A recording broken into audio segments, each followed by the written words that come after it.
Good morning. Welcome to Saturday's Early Morning Intuitive Guidance. I'm Dr. Bonnie Nussbaum, here with some words of wisdom to get us thinking in a different direction. Maybe I'm smiling because when I opened to this page and read what was there, I was like, oh yeah, I already did this morning. So in the course of reading the little part I'm going to read, I will also, good morning, Barb, welcome. You're the first one here today. And I see we're up to 3, but names aren't rolling yet. Oh, there's Beth. Good morning. Glad you're here. So I'm just kind of smiling because the part I read in the book, good morning, Janine, welcome, dovetailed beautifully with what I was journaling about, which I got to tell you, good morning, Joe Neal. Glad you're here. I'm glad your feet are warmed up. And that was a cool picture. That was a really cool picture. And at some point we should have a conversation about, to me, it was kind of like a Rorschach ink blot. What did I see there? Since it wasn't clear what's there, what did I see there? It was very interesting, and also dovetailed with what I was journaling about today. So, interestingly, I journal every day. I've journaled every day for years. Occasionally, I'll miss a day here and there. This week, it's Saturday. The last time I wrote extensively was Monday. And what I discerned was, good morning, Cindy, welcome. It was very much like the butterfly struggling to get out of the chrysalis. And if you assist, you forever damage that butterfly. This was perking inside of me, and it needed the space to perk without trying to birth it too early. Good morning, Diane. Glad you are here. Welcome. And yesterday was a day, wow. My Aunt Dolores passed away at 90. Bobby Silverstone's granddaughter is laboring to give birth. Good morning, Mel. Glad you are here. What else was there? It would have been a 44th wedding anniversary. There were others. There were all these milestones, and that bigger sense of people coming in and people going out, and that is the nature of this. That is life. That is the flow. Things begin, things end. A beginning is actually an ending. An ending is actually a beginning. All this stuff, right? So bigger picture. And then today, when I sat down to write and I grabbed the pen, it was like, okay, it's time for it to birth. And very helpful stuff came out. Very helpful stuff, which I will be able to put into effect on Monday. It was the culmination of the perking within, an exchange I did with the young woman in town, Sarah. She and I exchanged services, and it was my turn to receive, and that was divine right timing in spades. All of these things coming together to create not easy stuff, but such important stuff. So, same for today's words. When I opened to this section, I thought, wow, this is really relevant for right here, right now, and I think will lead all of us in useful directions. Sometimes probably a little painful, but useful directions. So let us begin with some breath. Doesn't that feel good when you drop your shoulders and realize, man, they were up. I was wearing them for earrings again. Just feel that. Need to tap. Let's do a little tapping. In and out. Filling ourselves up with air, filling ourselves up with life, allowing ourselves to be fully present. Now this little section I want to read, for us to be fully present for this little section is going to be really good stuff. Really good stuff. Taking the war out of our words, the art of powerful non-defensive communication. Sharon Ellison. As we move inexorably closer to Thanksgiving and the family gatherings, and people are going to, as I'm reading this stuff, recognize this from your day-to-day living, whether it's housemates, family members, workers, co-workers, the people, your congregation at church, wherever these things are playing out, here's some opportunity to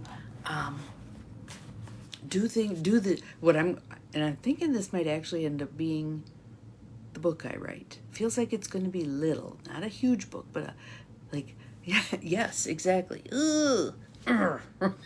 Yes, and we need to release the earrings. Yep, get those shoulders down. The piece that I think is important for right now is that book I want to write. I think I'm going to call it The Deeper Dive of Discernment. We need to be going, hey, wait a minute. Why am I doing this? So something I have poured a ton of my lifeblood into this past year and a half, the Affordable Housing Project, I'm doing the deep dive of discernment with that. Interesting, I looked up and it's just becoming a dark purple dawn light. Yeah, the light's dawning. I'm getting there.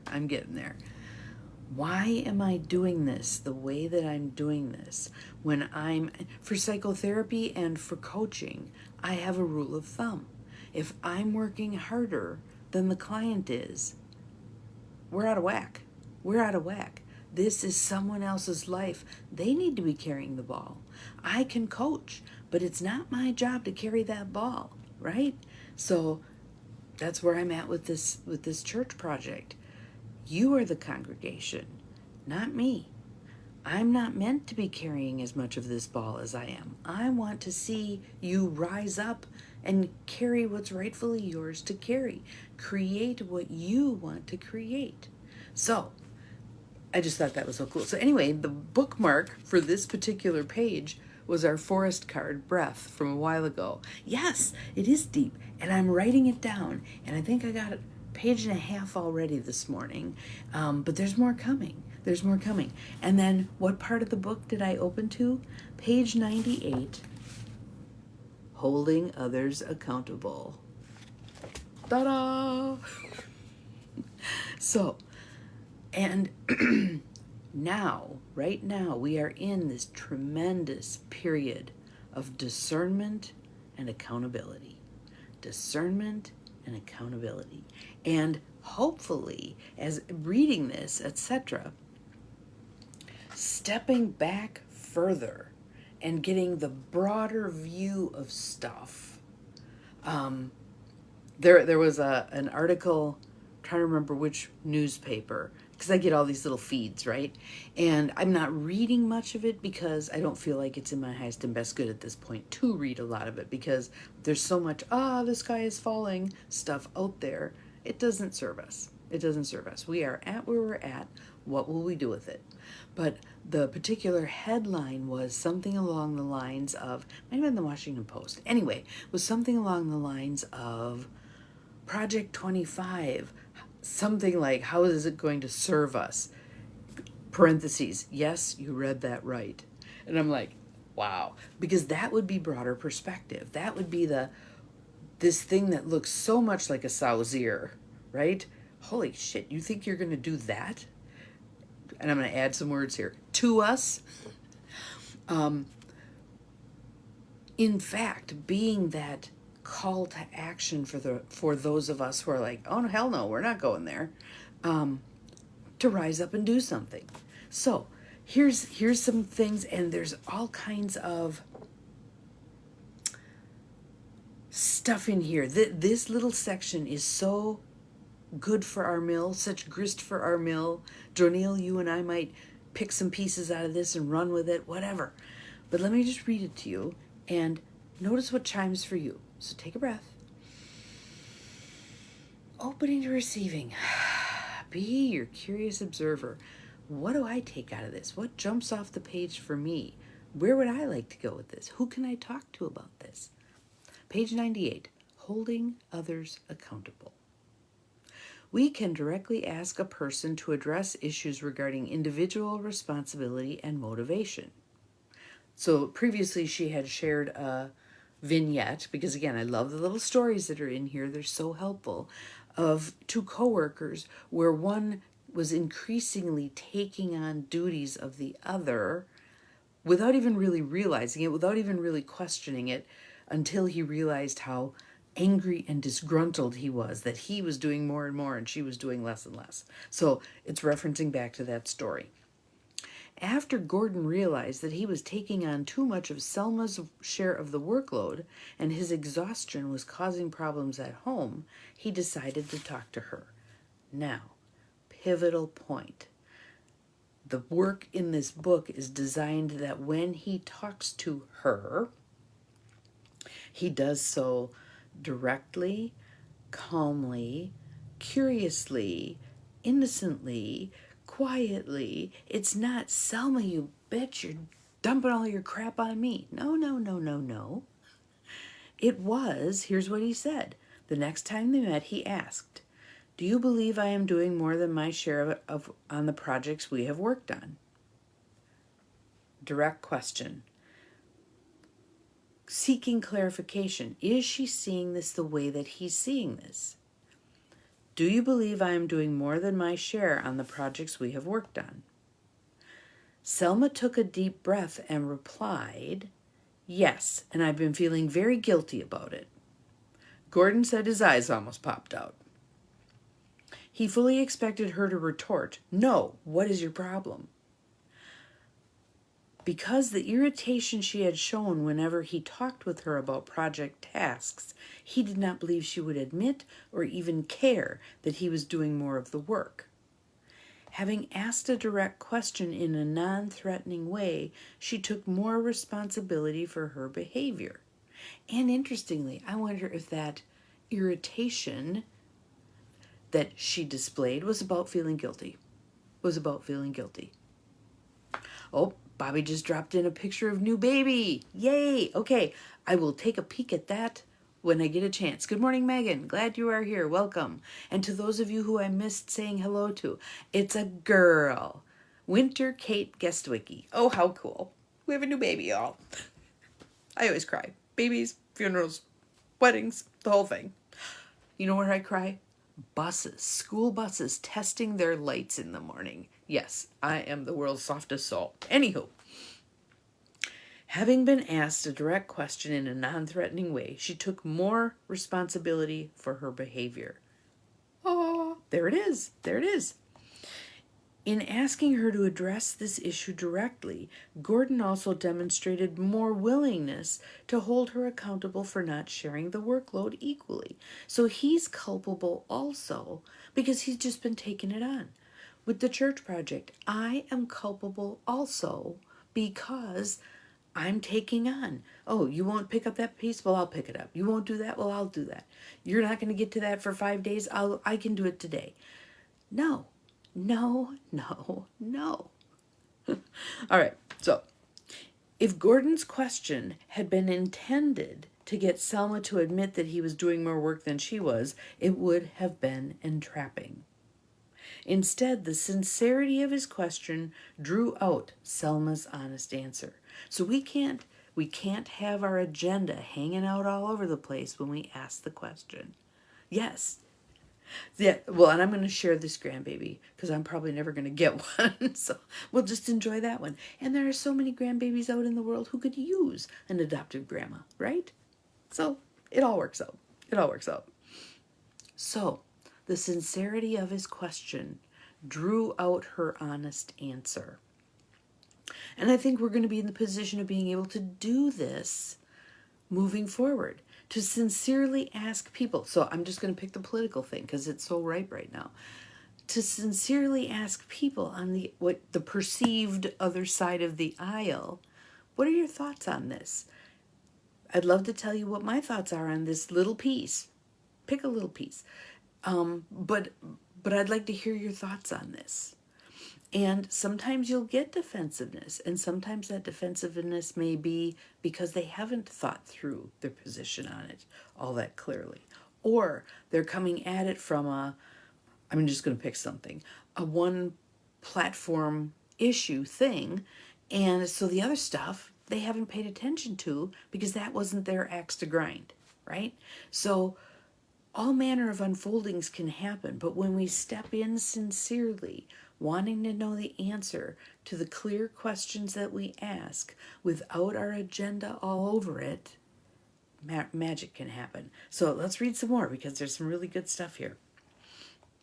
I find that most people are much more careful about answering a respectful question that leaves them accountable for their response. So then we have the Sally and Marcus situation, and I don't remember what it was, but I think it was about her riding his ass to get some stuff done. That would be my guess. That's cool. Maybe we can co-grandma. They can have 3, 4, 5 grandmas. How cool is that? Takes a village, right? All right. So Sally had begun to work on her own defensiveness, and one day when Marcus seemed upset, she asked him very gently, "Are you going to refuse to talk to me if I ask you what is wrong?" So he's the one who, as I recall the story, would shut down, wouldn't be forthcoming. And so they could get nowhere because there was no conversation. Sally reported that Marcus sat stone silent for a while, and then it was as if the stone melted and tears streamed down his face. We then had the best talk we have ever had. So for those of you who are on here, and you know who you are, and we've talked about the conversation's not going anywhere with your husband and how you get this kind of pushback, blah, blah. Notice how you're asking the questions. Don't wait until you're so angry that they come out baiting. That's not going to get you where you want to go. Asking the questions as calmly and as curiously as you can is so helpful. So the one question that she asked him, "Are you going to refuse to talk to me if I ask you what is wrong?" That one question prompted him to give serious consideration to his own willingness to talk, and accomplished what all her coaxing and baiting and angry tirades over a decade had not. There's hope. There's hope, people. Non-defensive questions can also be effective in cases where a person suspects he is being treated with prejudice. How many of us bump into that? Well, you're old, you're a woman, you're black, you're brown, you're poor, you're whatever, you're homeless, you're whatever label we tack on somebody that makes us believe that they're not going to be competent, capable, whatever. So here's a story about that. Floyd, a Native American who recently graduated with a master's degree in social work, had gone to the district school office in a suit and tie to apply for a job in a local high school as a counselor to gangs. He has the relevant experience, he's got the degree, blah, blah, right? After giving him a bare glance, the woman behind the counter announced, "We aren't taking applications for bus drivers right now." Floyd felt angry and humiliated that she would assume he was applying for a job that did not require a college degree. When he tersely told her what job he was applying for and took the application, she acted cool and unapologetic. Feeling that he would make things worse by showing anger, he walked away furious. Good morning, Sue. Glad you're here. And interestingly, if you look at disenfranchised groups, including Native Americans, oftentimes people will walk away because they feel like they're so disempowered to do battle, and we don't want to do battle anyway, right? Isn't going to get them anywhere positive, and in fact may incur them more costs, right? So let's see how he manages this. So he's educated, he's qualified for this job. She thinks he's there to apply for a bus driving job. So he walks away, gave himself time to regroup, right? To hold the woman more accountable for her assumption, Floyd might respectfully request that she clarify her meaning. He might have asked, "Why do you assume I'm here to apply for a job as a bus driver?" Just ask the question as neutrally as possible. She now has the responsibility for clarification. She can either expose or struggle with her prejudice, Or she can explain some other reason for her remark. And sometimes, people, there are other reasons for those remarks. My sister and I run into this all the freaking time, where one of us says something, the other one reacts because we assume what the person means by it. And then if we ask for clarification, or later on after we've stewed, and one or the other, well, you wanted me blah, blah, blah, or you thought blah, blah, blah. And the person who said the initial comment will go, no, that's not what I was thinking. That's not what I was saying. I was thinking blah, blah, blah. Oh. Oh. So we do also make mistakes in our perceptions of what someone else is saying and why they're saying it. So asking for the clarification is huge. Okay? By holding people accountable for what they say, we can keep our own dignity regardless of how they respond. Regardless of how they respond. So there's one that I have thought of over the years that in the moment I didn't know how to handle. And it really wasn't mine to handle, but watching it play out was so painful. So I was at a antique store. And it was one of the antique stores where people rent sections and put their stuff there, a consignment kind of a place. And there was a native man on the ground putting stuff in his booth. And this white guy walks in and looks down and goes, "Hey, Chief, how you doing, Chief?" And the guy just ignored him. And finally the guy wandered off. But that would have been one of those opportunities where the man who was filling the booth could have stood up and looked at this man and said, "I'm wondering why you're calling me that." Then the man is in the position of either having to own his prejudice or come up with some other reason why he said that. I highly doubt there was another reason why he said that. But I've thought about that circumstance over there, and me standing there, there was a part of me that wanted to jump in and go, "You asshole." But not my place, probably. But I would have liked to been able to show solidarity with the man who was filling the booth. Some of these things are so fraught, aren't they? They're just so fraught. So I was going to read more, but I think I'm going to save that piece maybe for tomorrow. So I'll put my little card back in there. It's called Taking Quantum Leaps. But this particular part, the holding others accountable. And in the process, we also get to hold ourselves accountable. What assumptions am I making about what was said? Right? What assumptions am I making? We want to test those assumptions. And one of the byproducts is the holding of others accountable for what they've said, what they've done. Powerful stuff, powerful stuff. So I'm hoping your gears are turning. Throw some things in the feed. Yeah, but what if? How would I handle this? What are some options here? We all have these circumstances. We all do. How we choose to handle them makes a difference. We can create the circumstances that allow ourselves to retain our dignity, but also allow others to grow beyond some prejudices that they hold. We have prejudices also. We're in the soup. We're swimming in the soup all the time. So if anybody ever says to me, "Well, I'm not prejudiced," it's in there. It's in there. We have to consciously challenge it. Consciously challenge it. Again, so walking down the street with the little girl who we babysat when we were 14, 15 years old, and her popping her nook out of her mouth and going, "Are we going to cross the street?" And we looked at her and she goes, "There's a man coming." She'd already figured out. We believed men are not safe. All men are not safe. We must cross the street. Mind-boggling. Mind-boggling. She was 3. She already picked it up. It certainly wasn't like we said anything to her about that. She had just observed, soaked it up, and then spit it back out so we could see it. Out of the mouths of babes, right?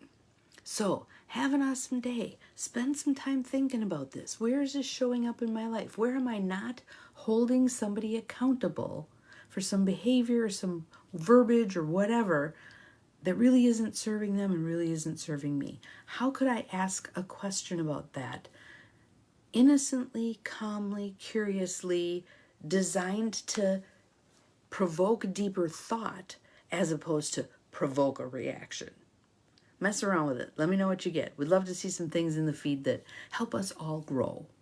See you tomorrow. Remember, you're capable of far more than you think you are. Bye-bye.